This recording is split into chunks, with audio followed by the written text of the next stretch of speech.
Monsieur le Ministre.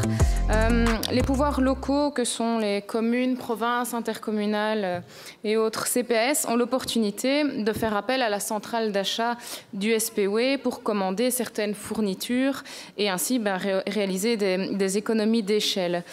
Quand un acteur local souhaite recourir au service d'une centrale, il ne doit pas la mettre en concurrence, et ce, même si les prestations de la centrale sont rémunérées. Les adhérents ne doivent pas non plus se poser la question de l'application de la réglementation sur les marchés publics, puisque cette obligation incombe à la centrale qui va jouer le rôle de pouvoir adjudicateur. Alors l'article 2 de la loi du 17 juin 2016 définit la notion d'activité d'achat centralisée comme suit. Il s'agit donc d'activités menées en permanence qui prennent l'une des formes suivantes, soit l'acquisition de fournitures et ou de services destinés à des adjudicateurs, soit la passation de marchés publics et d'accords cadres de travaux, de fournitures ou de services toujours destinés à des adjudicateurs. Cette centrale offre du coup de nombreux avantages comme des facilités administratives, des économies d'argent et de temps. Toutefois, j'ai été interpellée par le fait que les boissons qui sont proposées au sein de cette centrale étaient systématiquement soit en bouteilles plastiques, soit en canettes, des contenants qui ont donc évidemment un fameux impact environnemental. Or, la DPR précise que la Wallonie s'inscrit clairement dans une logique de zéro déchet et qu'elle fera en sorte que l'ensemble de ces activités économiques s'inscrivent dans une approche d'économie circulaire. On parle notamment de production bas carbone et, je l'ai dit, de zéro déchet.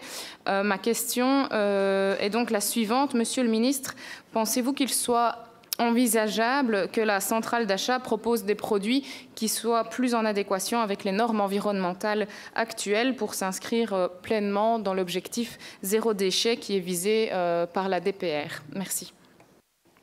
D'abord, le département de la gestion mobilière du SPE offre, comme vous le savez, un grand nombre de marchés publics de fournisseurs.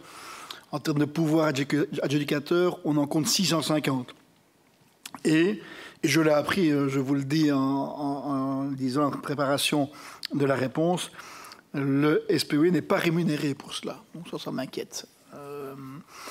Ceci dit, on peut imaginer qu'il s'agit d'une gestion conséquente et je crois généralement fort appréciée.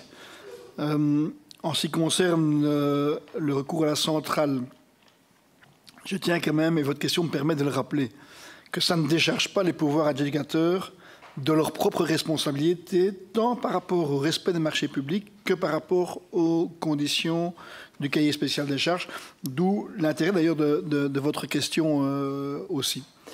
Alors, quant au marché de fourniture, ils intègrent, j'ai pu le constater, de plus en plus ces critères de durabilité et d'économie circulaire, mais, je vous l'accorde, il y a encore des efforts à faire. Et si on parle alors plus spécifiquement du marché de fourniture des denrées alimentaires, les critères qui ont été définis, c'est d'abord la demande des usagers, deux, la manutention par le personnel, et j'attire votre attention sur le fait que dans le personnel qui est mis à contribution, on a essentiellement un personnel féminin et parfois aussi plus âgé.